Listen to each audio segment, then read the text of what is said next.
recording, and let me see who else. Okay, Ramnath is joined, Ansh has joined. Okay, Lakshmi and Amudini. Okay, you have attempted it. Very nice. Good. So I'm going to probably take a look at those positions. Let me bring it up.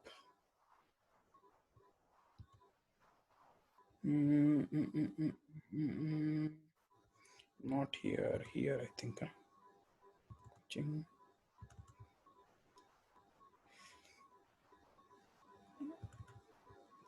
Okay. I think it was key tactics, right? Yeah, this one was it. Okay, I'm going to, I think because some more people are going to join in maybe in another 2-3 minutes, but we will start very quickly. We'll go through all these 12 positions. Okay, so very quickly we'll do it. We'll not spend too much time, so that okay, Alfia and Izian, okay, they have also joined. Excellent.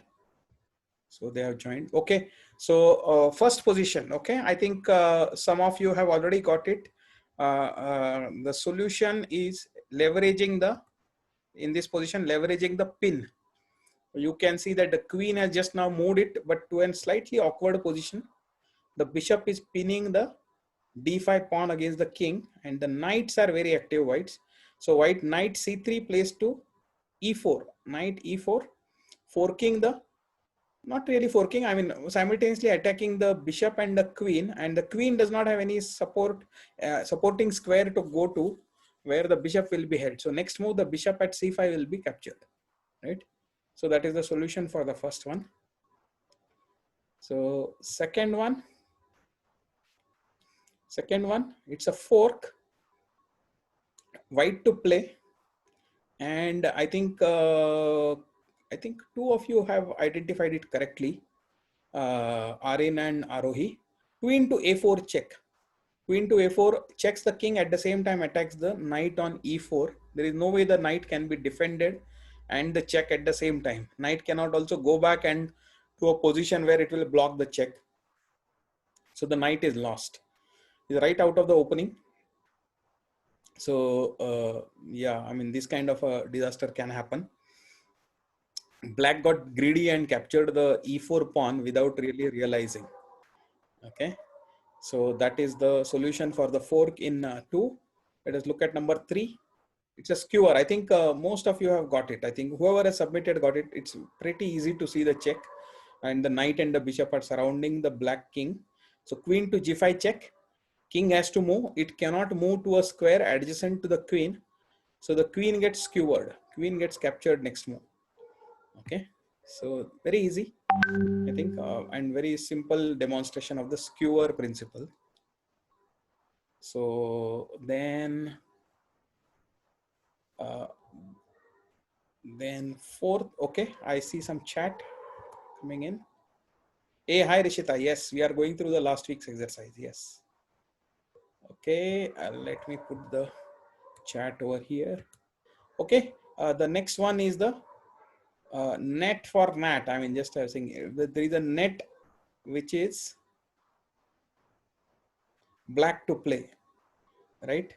Black to play. Slightly difficult, but not so much also. I think now that you have looked at it. So black knight jumps to c3, attacks the queen, and queen does not have any square to go. You cannot capture the knight also.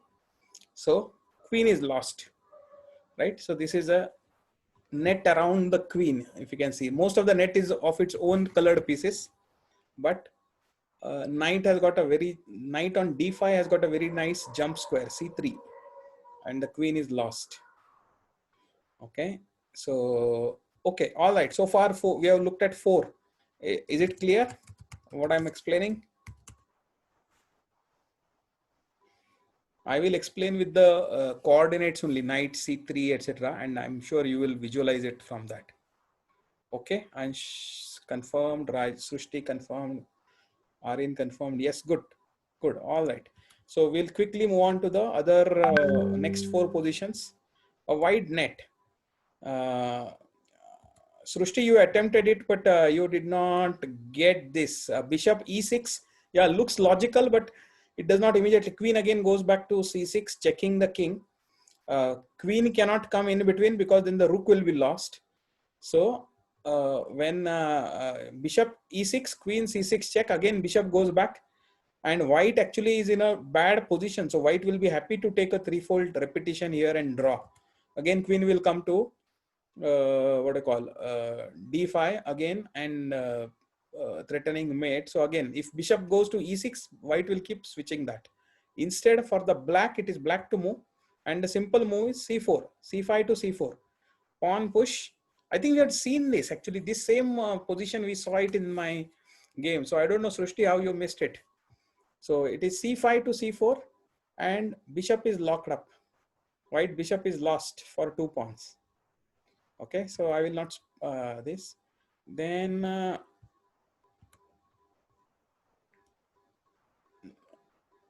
no, I think okay, Lakshani and Amodini. This is what I was showing last week. So I don't know which one you have done. This is what I sent last week. Okay, then this is the position. Next one is position number 6, right? I think Arin and Arohi got it both. Okay, Arin and Arohi, and which is, yeah, even here I think Srushti, you can just check. Even here you have missed. Here the key point is bishop takes f7. Check. King has to capture, otherwise bishop will next move will take the rook. So king does not have any option. But king takes f7, then the knight jumps to g5, and after king retreats, then the knight will jump to e6 and attack the queen, which is completely blockaded by its own pieces. So queen will be lost. There is no way. Otherwise, you will have to lose a lot of material. If you try to play, then you lose the queen. So that is the thing. So bishop takes f7 is the first move here. Okay, I hope you get it. Bishop takes f7, king takes f7, knight jumps to g5, check. King cannot come to e6, obviously, because the knight is attacking it. King has to go to either f8, then it is a fork. If king goes to back to g8, then also knight jumps to e6, and the queen is lost. Okay, all right. Then next position. Here I had said that first there is a mate threat immediately. So white to play here. So queen comes to h4. Okay, first move is from white, queen to h4. After that, what will you do? If it is black to move, then anyway knight to f2 is checkmate. But first white to play. So queen h4. Then there is a discovery. Knight to e3 check. Sacrifice the knight. Let the knight go. But then after that, you discover the attack with the black queen against the white queen, which is on h4. So next move, you will capture the white queen for in exchange for a knight. It is always a anytime you will do it, right? So that is the move for this one. Then eighth position here. Eighth position here. Just look at it. I think this Arohi, you also missed it, and I'm not sure whether Arin. I think Arin got it right. I think here, but Arohi, you missed this. This is a slightly tricky, but fairly easy. Not too much also. So any move like bishop to g4, etc., does not help. Okay, because the threat is white is going to take from bishop to f7 check, and then capture the queen, which is without any support. Because the bishop, after exchange, I mean, after sacrificing the bishop, king has no option other than, other than either taking the bishop or moving something, but the black queen is completely lost after that. That is the threat. So knight f6 is also a move because it defends the black queen. Okay. Bishop e6 is also there because it does not, it blocks the white's attempt at checking. So after that, black, even if white takes bishop to e6, it is not a check. So black queen is not lost. So that is the answer to this. Okay. So any questions? We have looked at 8 positions done.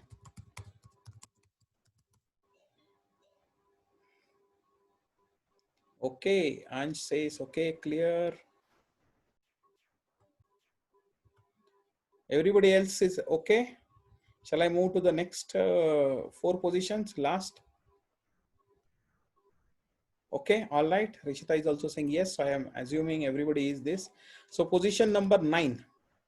Okay, I think most of you have got it.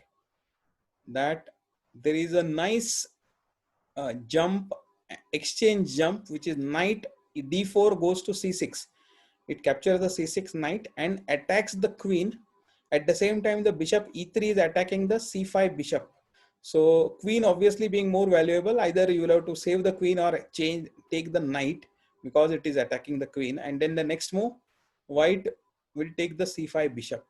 So white will become a piece up, right? So knight c6 is the first move of the combination as white to play. Okay. Just look at it and just internalize it. Why knight to c6 is a good move. Though it is an exchange, but next move white is going to become a piece up. Okay, fine. We'll go to position number 10. Position number 10 is similar to 9. It is black to play here, but the theme is similar. Yeah, Rishita, you have raised a hand by mistake or you have a query? If you have a query, then please type. Yeah, knight takes e5, correct. Knight takes e5 not only is an exchange, but it is threatening the queen also, right? So normal exchanges will not work here. So, and the bishop on b5 gets attacked by the black bishop on d7. Normally, what you would get it is, you would get it that it will be a normal exchange, but it is not a normal exchange. So if pawn takes knight on e5, if after knight takes e5, then bishop b5 falls, right? And if you become smart, you say that no, I will take my bishop, I will exchange it at d7, give a check to the king so that black does not have any chance to attack my queen, and after that I will save it. But unfortunately, the knight which has moved to e5 can jump back to d7. So knight to e5 is not only attacking the queen, but it is also defending back the black bishop on d7. So if white attempts something smart like this, knight e5 bishop d7, then knight simply goes back to d7, and it's a yeah, Madhura, it's okay, I think happens. But yeah, we are just discussing the homework from last week. So again, a position number 10, again knight to e5 wins a piece. Okay, all right, I hope you got it. Slightly there are 2-3 options, variations, etc., but you should be able to calculate this much now in level 2. Knight to e5, why does it win? If queen moves somewhere, then also the knight is again free to go back somewhere, and it has captured a piece. So queen cannot move anywhere, right? There is no other wacko move that white has got at his disposal. Okay, next move is black to play. Yeah, this I think one of you have got it. I think one or two of you have not got it. So, so in this position, look at the terrible position of the white king. It is black to play. White king has come up the board. Not only has it come up, it has its escape route has been cut off. The knight at g4, black knight at g4 is such that both the escape squares f2 and h2 are controlled by the knight. So king is in a really delicate position, and this is the time to really finish it off. Black queen is also there up. Pawn is also advanced. There is a possibility of a d pawn moving up. So I think all of this, the best way to move is, surprisingly, it is the pawn check, h4 check, really poking the king, right? King is in a delicate position and the pawn is saying, okay, hello, what are you doing? Where are you going? So h4 check, king has no option other than coming to g4, capturing the knight, because no other square is possible for the king. So it is forced to capture the knight. but look at it now, how it has further got ensnared. One more place it has come up. Now it is really delicate, and after h4 king g4, you should be able to see the one more mate after that, right? d6, d6 leads to checkmate, because the bishop, there is a discovered check that opens from the bishop on c8, and there is nothing to intercept, there is nothing to capture, there is no way to go back, move the king anywhere, so it is a checkmate, right? So I think yep, I think I'm not sure whether Arin got it, but yeah, I think this one got it definitely. Arohi got it, and maybe Arin also got it. I don't remember. Okay, I think Arin is okay, fine. And then we will come to the last position, 12th position, which is I think it is easy to see now. Black to play. If you go queen f6, then it is wrong. Okay, it's okay move, but it is a blunder, because you could have done much better. And the knight is, yeah, knight is no, not knight e3, not knight e3. Knight f3 is checkmate, not e3.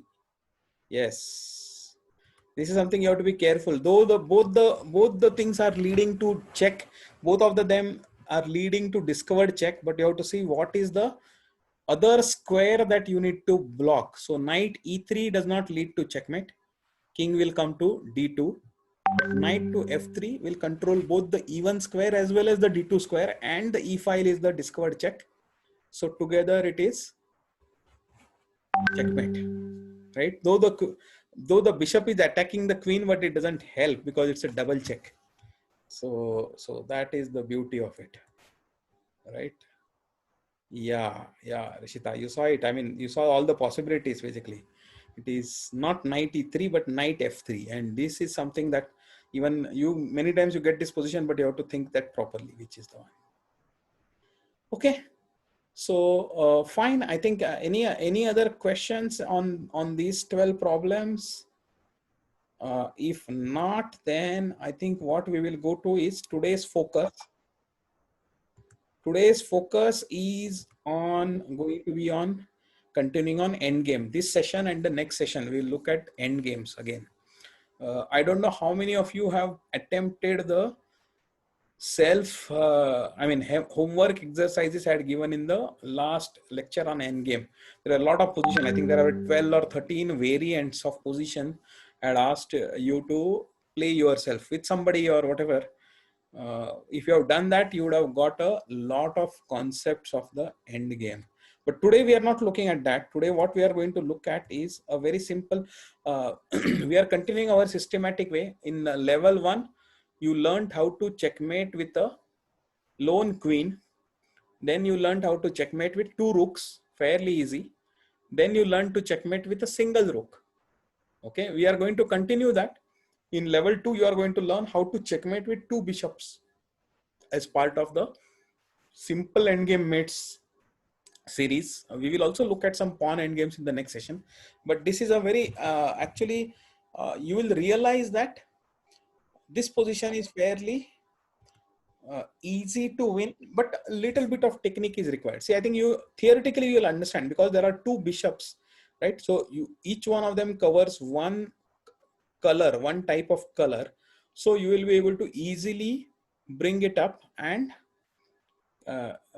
push the black king to the corner and finally deliver mate.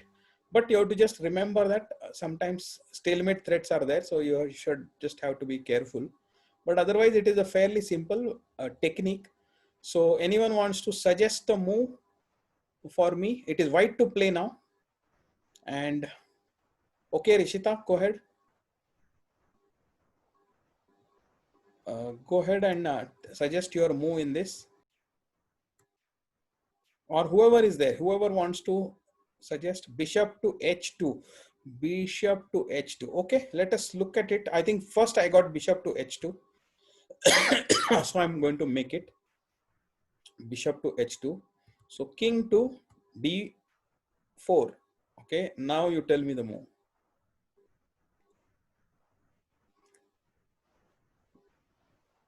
whichever is the first move that I will I see, I will try to play with it. See, king to e2, king to e2. I think king to d2 might be better, Arin, because it is taking a frontal position against the king and opposition. So this is better rather than e2. Huh? Please remember, because I don't want to allow that king to come up. So opposition, yes, correct. So now black king, let us say, goes to d5. Black king goes to d5. Then king d3. Good, very good. King d3. No, king c1, Ansh, no. Your king has to go up. Okay, it has to come up. And the best way to go is to take opposition with the king and take it. So that is the best position. Bishop a2 we can do later on. First, improve your king position. King d3 is really good. Now let us see where black will go to. Okay, black will go to c5. If black goes to c5, then now don't try to play king c3, because that is you are not gaining the thing. Now it is important to play bishop to a2 now. Okay, so now you have got the king. Now it cannot, see, king cannot come to, this square is gone, this square is gone, right?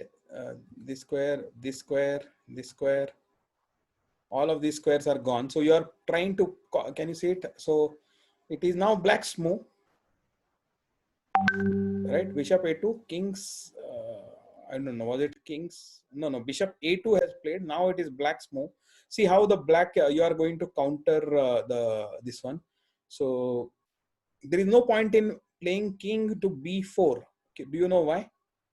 Because there is a very good move for white, which is bishop to bishop to d6 check, and the king, look at it, king cannot go here, king cannot go here, king cannot go here, king cannot go here, king cannot go here. So now you are pressing the king further to the thing. So that is the reason why king will not want to go here. King will rather want to remain in the center and at d6. It does not want to get into a and b files, right?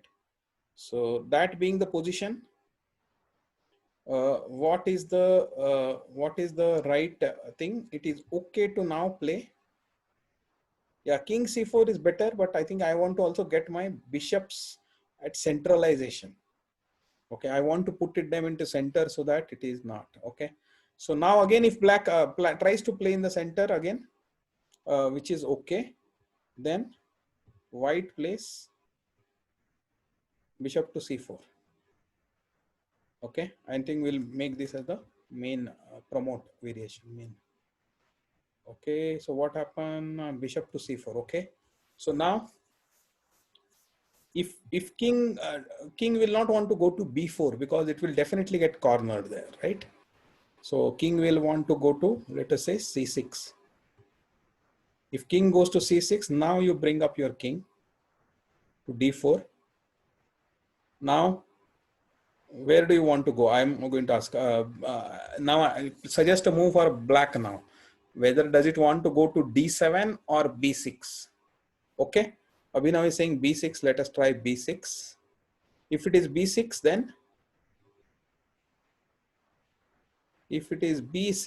then what do we want? We want bishop to d6. Now you might want to attack my bishop. No, d7 is now passed. King might want to come to c7 and attack my bishop, but I'm going to defend it like this. So still the king is, yeah, king to c6. I made king to e5. Okay, so now if it goes to d7, I don't mind bishop going to, queen going to d7. Now do you want to go to d7? Because then my bishop will come to b5 and further push the king down. Or you want to go to b6, whichever way. I will show you first the simpler one. If king goes to yeah, if king goes to thing, then this bishop thing, and this will further push down. So let us come back. King will want to go to b6, and this is what I will put as the promote main variation. If it comes there, then simple. What do we say? King to d5, correct. King to d5. We are cornering the king.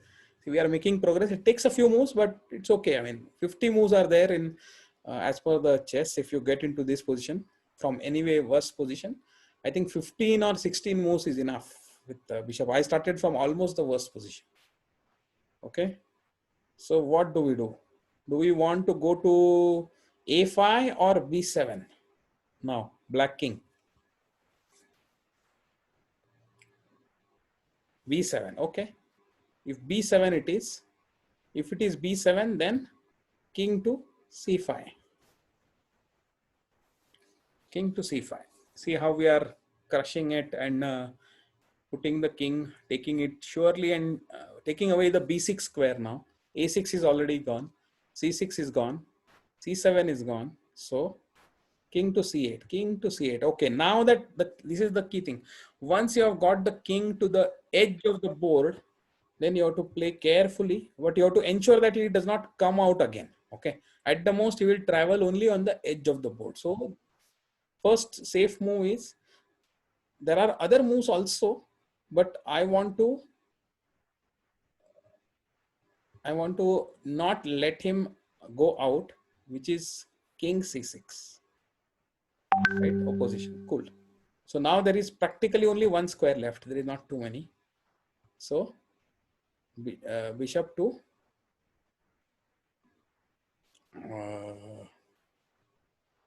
king to d8. So now is the time actually. Now you have to be slightly smart, because you can give a stalemate. Okay, so be careful not to give a stalemate. So I want to play next. See, you will be able to checkmate only at the corner. Okay, so you have to drive him to the corner. Okay, which corner do you drive him? That is the thing. So I play a smart move here. I play bishop to f7. Okay, with a foresight. So I want him to go to the corner which is nearer, right? I want to allow him to go to the nearer. I don't want to block this c8. So let him go to c8 now. After that, I want to block the d8 square also. See, my king is in really good, white king is in really good position like a lock. So it is not going to allow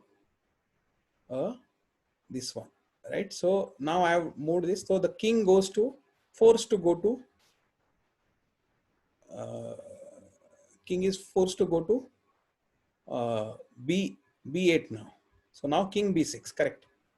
Now again black king will try to come out again. So king will come to c8, but what is the move? Bishop to e6 check. Okay. So now you know that there is only move here. Now there is a two move mate into. Can you see the mate into now? Bishop to d6, right? Bishop to d6. So king has got only one move. King goes to the corner. And then bishop to d5, checkmate. Absolutely. All right. So see, this is the technique. Okay. So this is very easy actually. You just have to try 2-3 times. There is no complicated things. You just have to only the stalemate, and towards the end you have to remember the technique of not checking but blocking out the square, removing out the square, so that the king always goes to the last row first, and after that you move him to the nearest corner. Systematically you keep moving him. Don't allow him to go back. So always making him unidirectional. And so important to see that we checks, hardly any checks we gave, towards the end we gave. If you remember, most of the moves were not checks, but they were controlling the squares. This is very important. I think sometimes you get focused on, oh, I can give a check, so let me give a check. But no, if you just see our moves, I think, sorry, bishop first move was a check.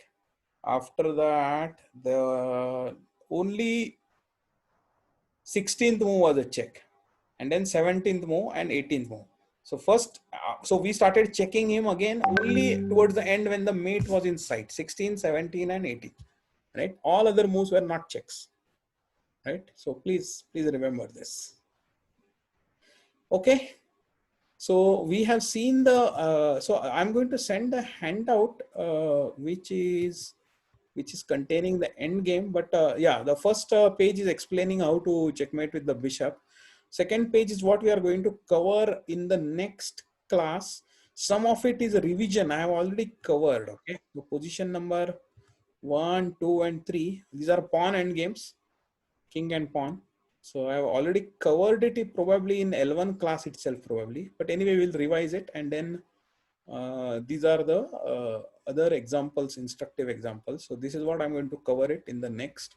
So that will make your endgame class. Okay. Yeah. Any questions? I think I have come to the end of my lecture. For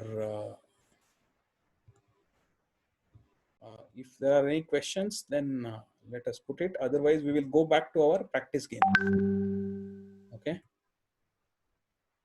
All right then. Good.